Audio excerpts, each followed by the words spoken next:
প্রিয় সাংবাদিক বন্ধুগণ এবং দেশবাসী যারা দেখছেন, আগামীতে দেখবেন আমাদের বুকে রক্তের সরণ হচ্ছে। আমাদের বোন হসপিটালে আছেন, আমরা হসপিটাল থেকে দৌড়াদৌড়ি করে এখানে এসেছি।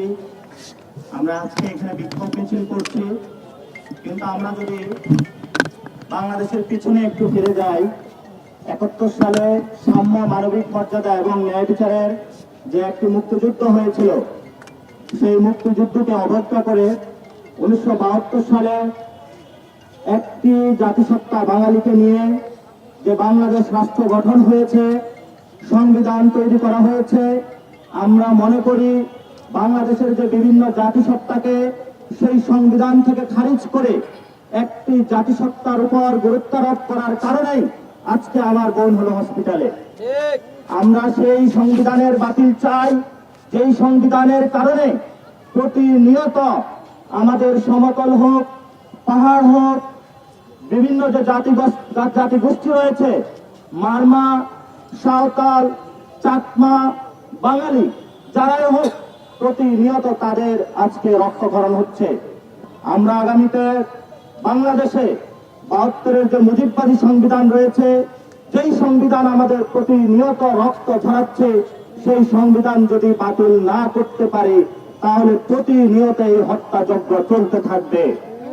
আমরা যদি মূল বেসিক জায়গায় হাত না দিতে পারি তাহলে বাংলাদেশের 24-এর যে লড়াকু বাঘ এবং বাঘিনীরা জাতির সামনে যে স্বাধীনতা নিয়ে এসেছিল, সেই স্বাধীনতার সাথে আবার বেইমানি করা হবে। আমরা বাংলাদেশের জনগণ যারা রয়েছে তাদেরকে ঐক্যবদ্ধভাবে সজাগ থাকার আহ্বান জানাচ্ছি। মুজিববাদী যে সংবিধান রয়েছে, যেই সংবিধানের কারণে আজকে আমাদের বোন শ্রেষ্ঠা হাসপাতালে মৃত্যুর সাথে পাঞ্জা লড়ছে, যার মাথার মধ্যে 12টি সেলাই দেওয়া হয়েছে, সেই বোনের দিকে তাকিয়েও হলো।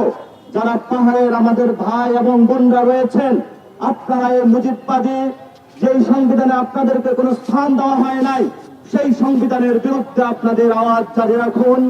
এবং আমরা পাহাড়ের যারা আমাদের ভাই এবং বোনরা রয়েছেন, আমরা আপনাদেরকে বলবো, উদ্ভূত পরিস্থিতিতে আপনারা শান্ত থাকুন। আজকে রাত্রে আপনারা বিভিন্ন জায়গায় সমবেত হচ্ছেন, আমরা খবর পেয়েছি।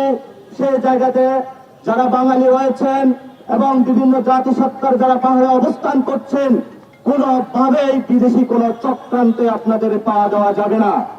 আমরা গতকালকে একটি স্টেটমেন্ট দেখেছি যে বাংলাদেশকে অস্থিতিশীল করার চক্রান্ত চলছে বাহিরের এবং ভিতরের শক্তি থেকে। বাংলাদেশকে একটি প্রচেষ্টার মধ্য দিয়ে রাজপথে লাশ ফলানোর প্রচেষ্টা চলছে, যাতে তারা বলতে পারে বাংলাদেশের রাজপথে লাশ পড়েছে, এখনই ইলেকশন প্রয়োজন, যে ইলেকশনের মধ্য দিয়ে আর লাশ পড়বে না। আমরা মনে করি এই যে আজকের যে ঘটনা ঘটেছে, এটা গতকালকে ভারতীয় যে সেনাপ্রধান যে বক্তব্য দিয়েছিল যে আমাদের দ্রুত নির্বাচনের মধ্যে যেতে হবে, এবং বাংলাদেশের যে রাজনৈতিক জনগোষ্ঠী তারাও একই সাথে সুর মিলিয়ে বক্তব্য দিয়েছিল যে দ্রুত ইলেকশন ম্যান্ডেটের মধ্যে যেতে হবে। আমরা মনে করি যারা এই কথাগুলো বলছে তারা এই হত্যাযজ্ঞের পিছনে দায়ী।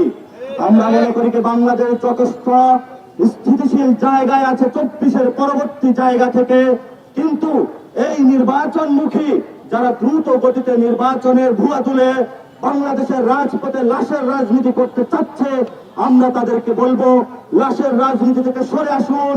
এখনো আমাদের শহীদ ফ্যামিলি ঘুরে বেড়াচ্ছে, রক্তের তাজা দাগ এখনো রাজপথে লেগে আছে। আপনারা আর কোন লাশের রাজনীতি করবেন না। পাহাড়ে বিভিন্ন দল, জনগোষ্ঠী এবং মতাদর্শিক যারা পন্থী রয়েছেন, আমরা তাদেরকে বলবো আগামী বাংলাদেশে আপনারা শান্ত থাকুন। বিভিন্ন হসপিটালে যারা আমাদের বোনেরা চিকিৎসা নিচ্ছেন, ওই জায়গায় আমরা বলবো আপনারাও শান্ত থাকুন। বাংলাদেশের পাহাড়, বাংলাদেশের সমতল, বিভিন্ন যারা জনগোষ্ঠী রয়েছেন, আপনারা উত্তেজিত হচ্ছেন বিভিন্ন পরিস্থিতির কারণে, বিদেশি চক্রান্তের কারণে। আপনারা সে চক্রান্তের পা দিবেন না। আপনারা রাজপথে থেকে চক্রান্ত প্রতিহত করুন। তারা আমাদেরকে রাজনৈতিকভাবে পরাজিত করতে চাচ্ছে। সেই 71 এবং 24-এর পরাজিত শক্তি, 24-এর লড়াকু বাঘ এবং বাঘিনীরা 71 এবং 24-এর দুইটি পরাজক্তি শক্তিকে বাংলাদেশের রাজপথে তারা প্রতিহত করবে।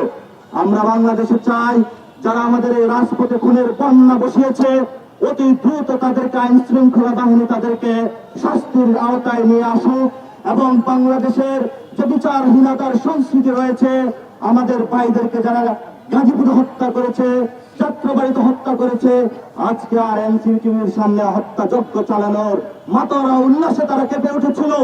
আমরা মনে করি ৭১-এর হত্যাযজ্ঞ, ৯০-এর হত্যাযজ্ঞ এবং এই ২৪-এর হত্যাযজ্ঞ, আজকে এনসিপির সামনে যে হত্যাযজ্ঞ চালানোর প্রচেষ্টা চালানো হয়েছে আমাদের বন্ধুরূপে, একই ধারাবাহিকতায়। এবং সেই ধারাবাহিকতার পিছনে ভারত রাষ্ট্র এবং বাংলাদেশের বিভিন্ন রাজনৈতিক একই সুরে কথা মিলিয়ে বাংলাদেশের লাশের রাজনীতি কায়েম করতে চায়। তারা এই ঘটনা ঘটানোর চেষ্টা চালাচ্ছে।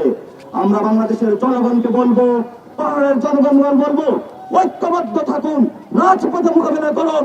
এই সকল ষড়যন্ত্রকে ২৪-এ যেভাবে আমরা মোকাবিলা করেছি, আগামীর দিনও আমাদের পথে থেকে মোকাবিলা করতে হবে।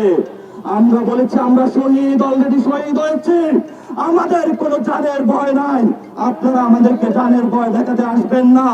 আমরা মৃত্যু বাংলাদেশকে রক্ষা করার জন্য লড়ে যাব। রক্ষা করার কাজ কোনো ব্যানার দিয়ে হয় না, কাজের মধ্য দিয়ে পরিণত হয়। যদি বাংলাদেশকে রক্ষা করতে হয় সুস্থ শান্তি শৃঙ্খল পরিবেশের মধ্য দিয়ে, লাশের রাজনীতি থেকে ফিরে এসে বাংলাদেশের জনগণের দিকে তাকিয়ে, আমাদের মা বোনদের দিকে তাকিয়ে আপনারা সুস্থ যারা রাজনীতিতে আসুন, সেই লড়াইয়ের আহ্বান জানিয়ে আমরা আজকে বৈষম্য বিরোধী এবং জাতীয় নাগরিক কমিটির এখানে যারা এসেছেন সকলকে ধন্যবাদ এবং শুভেচ্ছা জ্ঞাপন করছি জাতীয় নাগরিক কমিটির পক্ষ থেকে।